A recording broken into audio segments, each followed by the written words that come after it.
That's pretty good. All right, so I'm here with David, my co-worker. As you just saw, that was our office. That's where we spend most our days. And David, he's been in China for a long time. How long has it been, David? I came here about 11 years ago. And you've been teaching English the whole time, right?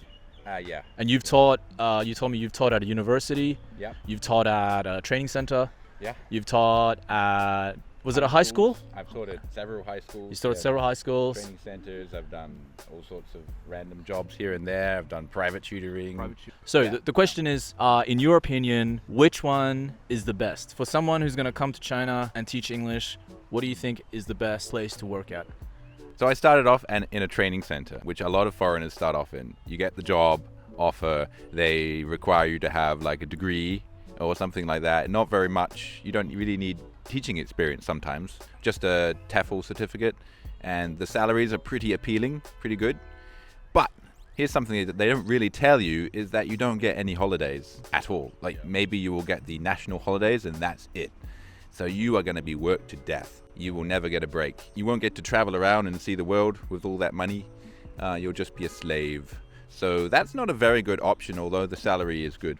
So the second option is international schools.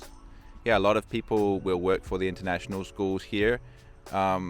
Those I feel like a lot of people will work for them because they seem to be prestigious.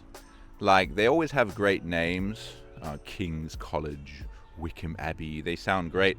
But when you dig deeper, you find out a lot of these schools, they don't really have any connection to the British or American school that they claim to be connected to. They just paid for the name, and they're really just a glorified training center. And their educational standards are very lax, very poor. Plus they have a revolving door policy, so teachers are coming in, teachers are going out all the time. And the students are generally very unhappy. But the salaries are quite lucrative in those schools. You're not going to get much of a break. You're going to be worked really hard. Sometimes you have to work Saturdays, Sundays, long hours. Right? International schools, yes, they will work you to death. They often have a kind of open contract whereby you don't have actual working hours. You're there. Like you have to work for them anytime they want you. Saturday class, anytime. Yeah, so that's what you mean. They make you come in on the weekends. Yeah. I also heard they make you do like 3-year contracts. Yeah. So in that 3-year contract, your salary never goes up as well, right? It's a set Yeah. salary. Yeah, so what they'll say to you is, we're offering you security. Yeah, 3 years, you can rest assured you're going to have a job, you're going to have employment. But what they don't tell you is that in China in recent years, the salary has been going up exponentially. Every year it goes up higher and higher. But if you're on a 3-year contract, you're being paid the same amount for those 3 years, which is garbage. If you're planning on coming here and working for an international school, I don't recommend being an English teacher. I recommend A subject teacher, right? yeah, being a subject teacher, getting qualified in something like where it's math or music or geography, and then, getting your PGCE in the UK first, getting qualified to teach that subject, then working for an international school. You will be treated far better. They will be desperate to keep you because there's so few. There's so few teachers like that, but there's so many teachers who can only teach English who come from training centers, and they get treated like really, really poorly in those schools. They get treated like, okay, we don't care, we can fire you and find another guy like you off the street. But if you can teach computer science or something like that, they will be desperate. Yeah, so working at universities or colleges is probably the most relaxed job in the whole world. You will get there, you have about 16 classes per week. When you turn up, students will be very relaxed, which you might hate or you might love. Some students will be at the back playing video games. You can tell them off if you want, or you can just ignore them. No one will ever come to your class to observe you. So what I used to do at those places is just line them up, just say one by one, okay, and just have constant spoken English tests one by one, which was very relaxing. I never needed to stand up. It was easy, didn't need to prepare anything. And everyone was happy. My boss was happy, my students were very happy. But here's the kicker, the salary sucks. It's very, very low. I was getting like 6K, 6,000 renminbi. So it's nothing. It's not something you can support yourself on, especially if you have a family. If you're here just to, relax and drink or whatever, it's a pretty good job. And I know some older people who work for those colleges who've worked there for many years. Even saying that, nowadays those salaries have gone up. Yeah, they're not comparable with the private schools, but they're quite good now. Yeah, which is mostly because of the great exodus of foreigners leaving China. Yeah, so I think nowadays, because the salary has gone up so much, I really recommend working for a private school. Their salaries are now equivalent to international schools, and that's something I guess a lot of foreigners don't really know. They presume they're going to get paid more at an international school. Plus, you have to consider things like hourly pay. So your hourly pay at private schools is going to be a lot better. When I say private school, I mean schools which are kind of like government schools. It's private, but it's a Chinese school. They follow a Chinese curriculum, and you'll be teaching ESL classes. So you're not going to be teaching native speakers, and you're not going to be teaching to a native level. In some ways, your classes will be more relaxed. If you're teaching in a primary school, you're going to get a helper in the class. If it's a good private school, you'll get someone with you there all the time, supporting you, keeping the students in check, which is very important, especially if you have big classes. That depends on the school, though. If you go to a less quality school, then you're going to be left on your own, and the students are going to be out of control. They're going to think it's party time. One school I left was like that. Thankfully, my current school is excellent, and I received plenty of support and help here. Yeah. So does that answer your question? Final answer, private school? Yes, so private school. All right. Yeah, private school. Private Chinese school. Private Chinese school. Not pseudo-international school. Avoid those. Yeah, I have to agree with that answer. I've only worked at a training center and a private school, but definitely private school if you come here. Like a foreign language school or an experimental school. Yep, that's it. Foreign language school, experimental school. This is a experimental school. Right. Next question.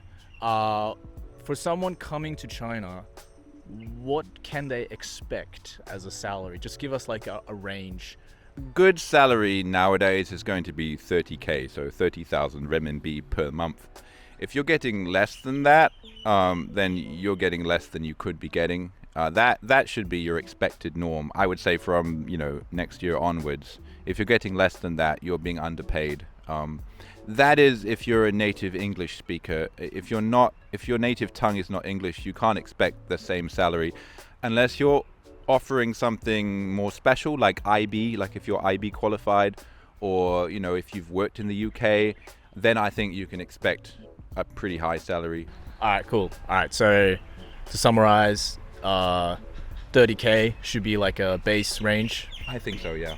But yeah, avoid. If you're very well qualified, expect a lot more. Yeah, international schools, some do have quite high salaries. Yes, some of them are exceptionally high. Some of the ones which I would describe as completely garbage schools pay extraordinary salaries. If you're a very well qualified teacher, you can save all of that money. You can eat at the school for free. You can they can even send them the money abroad. So I knew a teacher who was saving up to retire in France. On the salary of a school I mentioned, which was a poor quality school, and he was too good for that school. Educationally, but he didn't care because of the salary he was making. He was prepared to put up with the low standards of education. And it's like, also depends where you live as well. If you go to Shanghai, it's very competitive. There's a lot more foreigners there. But if you go to a smaller city, and you're a native speaker, you can actually find some pretty decent jobs, because you have a supply and demand kind of thing going on, and as soon as you're in high demand, schools they're willing to fork out a lot more to get a foreign teacher into their school. So it depends where you go. Of course, salaries in Shanghai and the big cities, they're all really good as well, but the key difference is that living expenses in those cities are pretty high, especially like rent. And so when you're in like a smaller city, you just save a lot more. I mean, if you're getting 30k a month, you're saving most of that money. I mean, you could be paying like 2,000 a month in rent. Yes. That's Yeah. peanuts compared to what you're making a month. So Yeah, and you can rent a pretty big flat for that. yeah, you pretty get big a nice apartment. flat. 2,000 RMBs. That's, I mean, that's in some small cities. That's a lot of money for a flat. But yeah, so I agree with that. It's definitely, you can definitely get 30K easily.